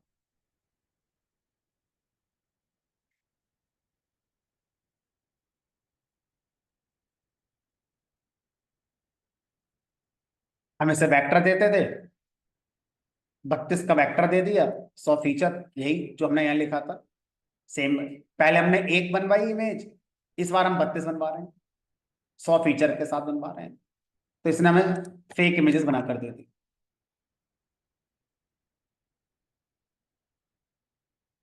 थ्योरी के अकॉर्डिंग डिस्क्रिमिनेटर मॉडल को ट्रेन करने के लिए रियल इमेजेस और फेक इमेजेस दोनों देनी होंगी।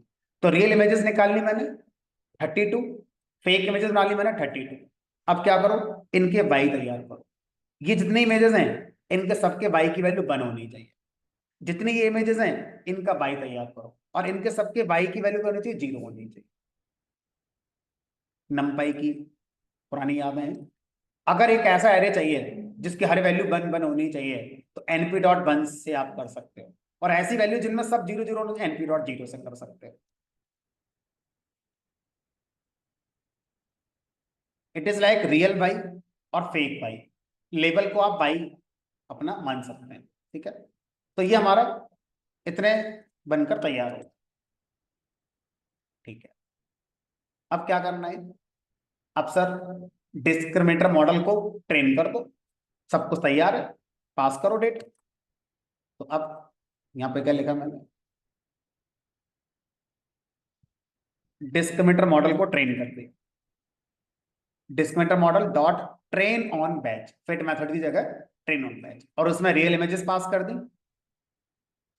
जो एमनेस्ट वाली 32 इमेजेस आई थी वो, और उन 32 इमेजेस के जो लेबल बनाए थे 1 1 1 32 1, वो ये पास कर दिया। अब ये हमारा ट्रेन होगा रियल इमेजेस पर, और हमें एक लॉस वापस करेगा। तो ये डिस्क्रिमिनेटर का लॉस आ गया रियल इमेजेस पर। अब क्या करेंगे, अब हम फिर से डिस्क्रिमिनेटर मॉडल को दोबारा से ट्रेन करेंगे, किस इमेज पर, फेक इमेजेस पर। यानी कि हम डिस्क्रिमिनेटर मॉडल को 2 बार अपडेट कर रहे हैं, उसके वेट्स को 2 बार अपडेट कर रहे हैं। पहली बार अपडेट करते हैं रियल इमेजेस के लॉस पर, फिर अपडेट करेंगे जो फेक इमेजेस हमने बनाई थी जनरेटर से उसके साथ। तो डिस्क्रिमिनेटर मॉडल को 2 बार हमने अपडेट करा, एक ईपॉक में 2 बार अपडेट करा, रियल इमेजेस के साथ और फेक इमेजेस के साथ। दोनों के लॉस को कंबाइन कर लेते हैं ताकि फाइनल लॉस मिल जाए।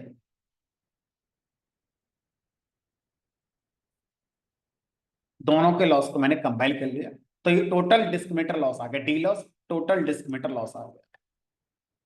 ठीक है, अब क्या करोगे, हमने कहा अगला काम है, अब हम जो ये कंबाइंड मॉडल है, इस कंबाइंड मॉडल को ट्रेन करेंगे इस तरह से कि इसके अंदर सिर्फ जनरेटर वाला पार्ट ट्रेन हो, लेकिन ये वाला पार्ट ट्रेन नहीं होना चाहिए। तो मैंने क्या करा, डिस्क्रिमिनेटर मॉडल को पहले क्या कर दिया, फ्रीज कर दिया।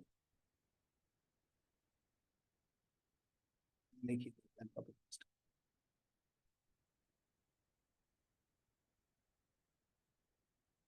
ठीक है।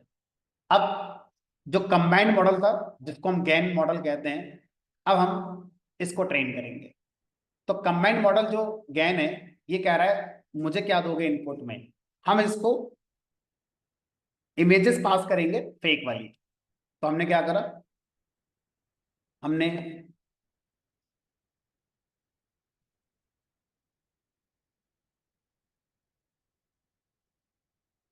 एक वेक्टर जनरेट कराया 100 फीचर्स का 32 इमेजेस के लिए। मतलब जो वेक्टर बनेगा उसमें 32 इमेजेस होंगी और हर इमेज 100 फीचर की होंगी।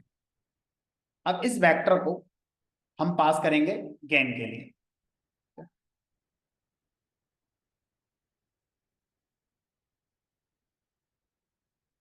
अब जब हम इसको गैन के लिए पास कर, ध्यान रखना इस बार हम डिस्क्रिमिनेटर मॉडल पे ट्रेन बैच नहीं चला रहे हैं, इस बार किस पे चला रहे हैं, GAN model dot train on batch.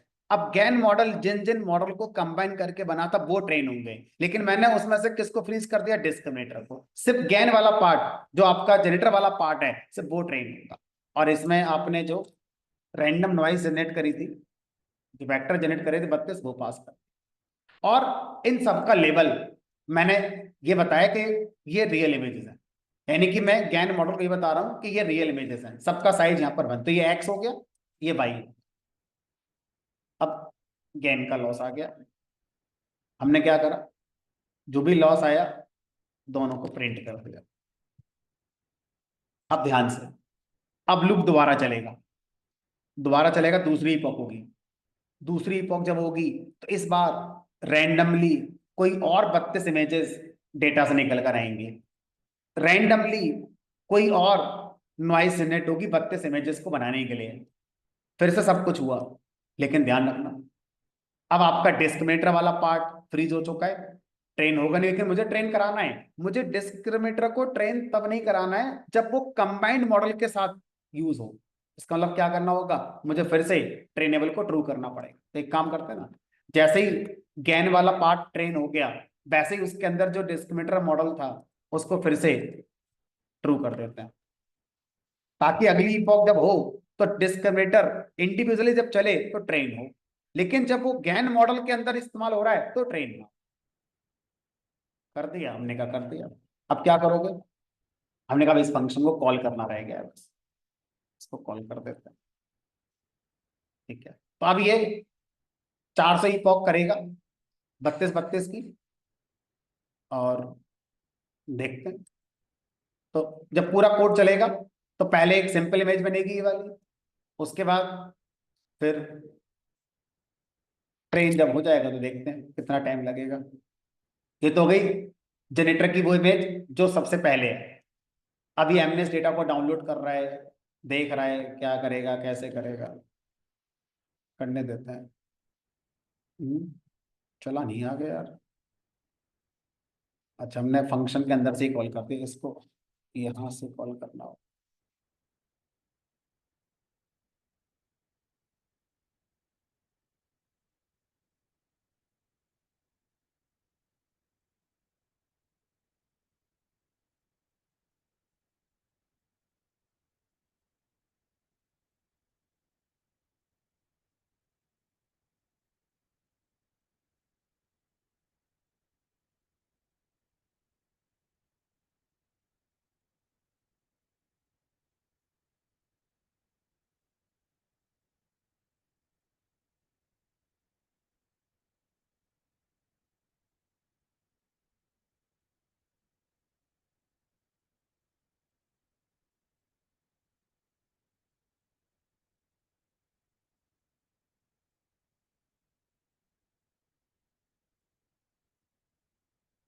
400 epoch बहुत कम है, और अभी मैंने जो बनाया है इसमें बहुत कुछ एक्सपेरिमेंटल है, बैच साइज चेंज करना, डिस्क्रिमिनेटर और जनरेटर के न्यूरल नेटवर्क ट्यून करना, डेंस लेयर हटाना लगाना, उसमें कन्वोल्यूशन लेयर लगाना, फिर उसके अंदर स्ट्राइड पैडिंग फिल्टर, बहुत कुछ है करने के लिए, इतना है कि ये खत्म ही नहीं होगा।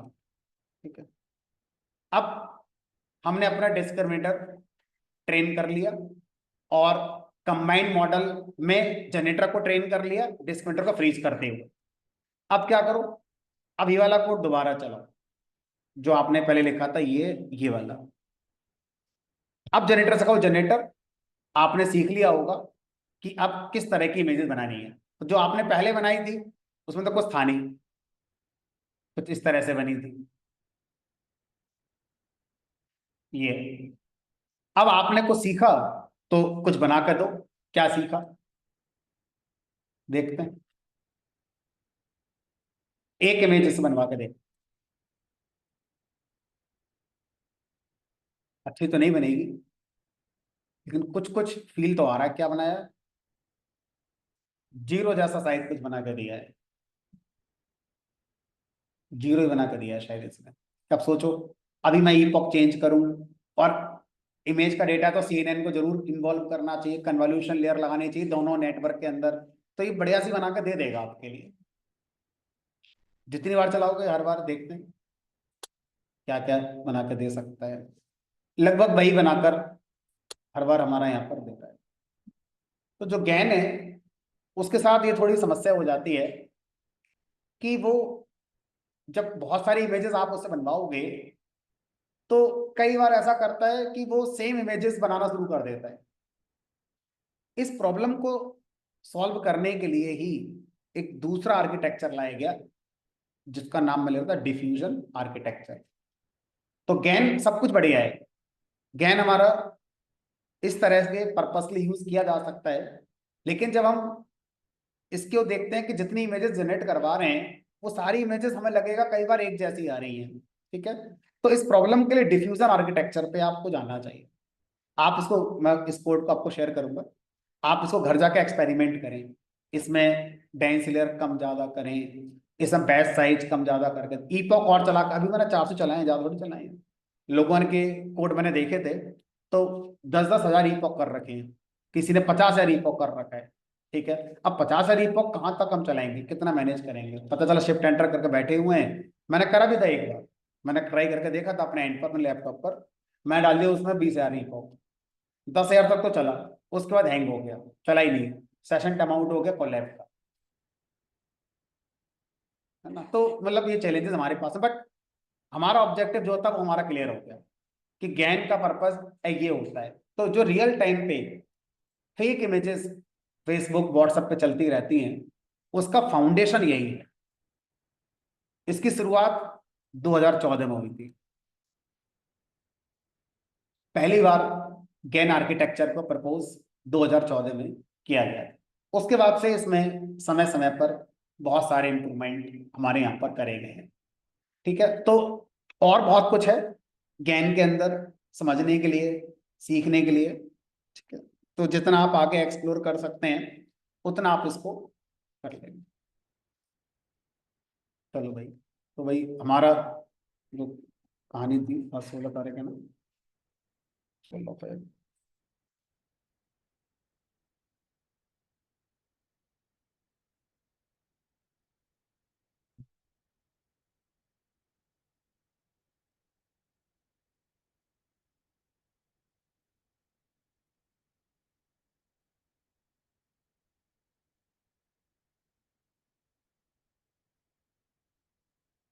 अब ऑलमोस्ट चीजें हमारे सिलेबस में जो हैं वो हमने अपनी कंप्लीट कर ली हैं। अब आने वाला जो बैच होगा, दो चीजें वो नहीं पड़ेगा। एक चैट जीपीटी इंटीग्रेशन नहीं पड़ेगा, हटा दिया गया है। और ये गैन वाला कॉन्सेप्ट भी हटा दिया है। और ये दोनों के दोनों कहाँ पे ऐड कर दिए गए हैं, जैन एआई जो कोर्स है उसमें ऐड कर, वास्तव में होनी भी उसी के अंदर चाहिए। सारा खेल ही उसी का है हमारा। ठीक है, बट आपका एक आइडिया लग गया कि हाँ कैसे इस काम को किया जा सकता है। फाउंडेशन तैयार हो गई, हमें पता है आगे बहुत कुछ है करने के लिए, इतना ही नहीं है। इतना तो बस एक बेसिक हो गया जो हमें बताया गया प्रैक्टिस करने के लिए। ठीक है, तो हमारी कंपनीज हैं वो हमसे इतने एक्सपेक्ट करती हैं, इतना अगर हमें आता है तो बाकी का टाइम हमें आगे देती हैं वो सीखने के लिए। तो हमारा आगे अब कोई क्लास नहीं होगा, कोर्स हमारा कंप्लीट हो गया। जिसका जो भी कोर्स था अपने मॉड्यूल देख लो, कौन कौन से आपके हो गए कौन कौन से नहीं हो गए। जैसे मैं अपना बताऊं तो मैंने आपको पाइथन पढ़ाया, एसक्यूएल पढ़ाया, मोंगो डीबी पढ़ाया, स्टैट्स, पावर बीआई, टैबलू का इंट्रोडक्शन था, 4-5 क्लास मैंने आपको दे दी, काफ़ी आपने बनाए भी। उसके बाद फिर हमने टैबलू के अंदर जो मैंने नहीं पढ़ा बट आपको बताया था जरूर पढ़ना, एलओडी एक्सप्रेशंस होते हैं उसमें, इंक्लूड एक्सक्लूड स्टैटिक वाले, एक बार उनको जरूर देख लेना, काफ़ी पूछते हैं। पावर भी हमारा पूरा हो गया, मशीन लर्निंग हमारा हो गया, और उसके बाद डीप लर्निंग हमारा पूरा हो गया। तो ये पूरा कोर्स मिलकर एआई का कोर्स हमारा कहलाता है, जिसमें मेन जो मॉड्यूल है जिसका वजह से नाम एआई है वो है डीप लर्निंग। तो डीप लर्निंग, न्यूरल नेटवर्क, इसी को जनरली लोग एआई के नाम से जानते हैं। ठीक है, डेटा साइंस अलग से कोई मॉड्यूल नहीं है, डेटा साइंस एक कोर्स का नाम। कोई आपसे बोले सर डेटा साइंस पढ़ी नहीं हमने, तो डेटा साइंस एक कोर्स का नाम है जिसके अंदर सारे मॉड्यूल आते हैं।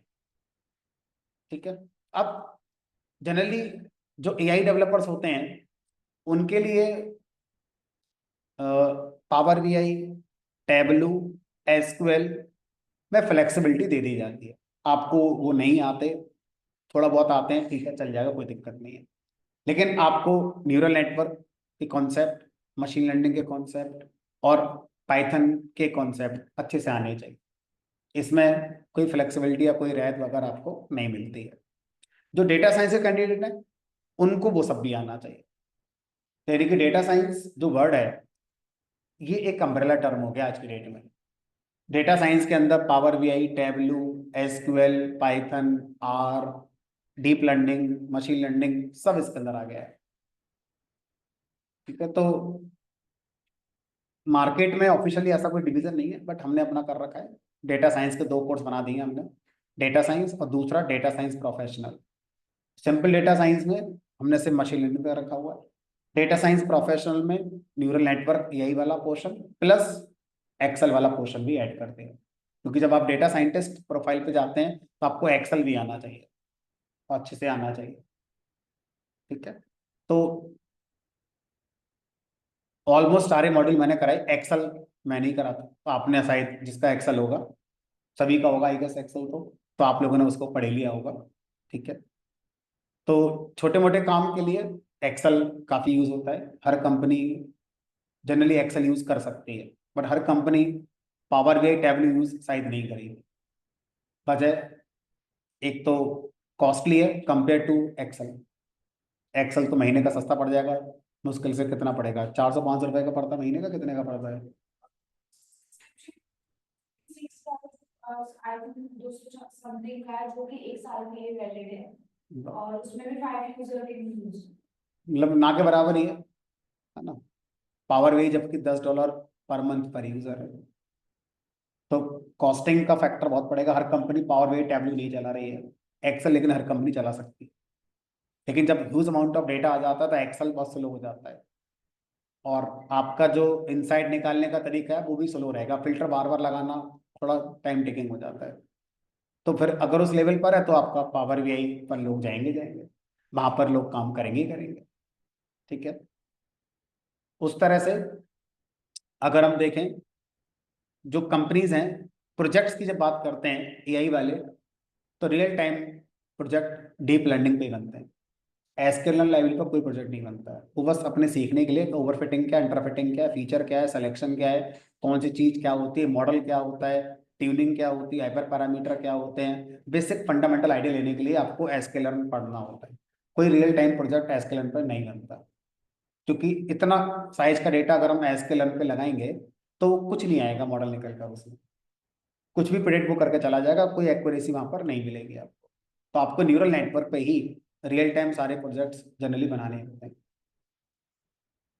ठीक है, चलो भाई, तो अपना सर्टिफिकेट के लिए अप्लाई कर दो, ऊपर सर को बोल देना, मधु सर को, वो बता देंगे कैसे अप्लाई करना है। और आई गेस 11 महीने हो गए होंगे, 11 महीने हो गए नहीं, 11-12 महीने हो गए नहीं हो गए हैं? शाम में शुरू हुआ था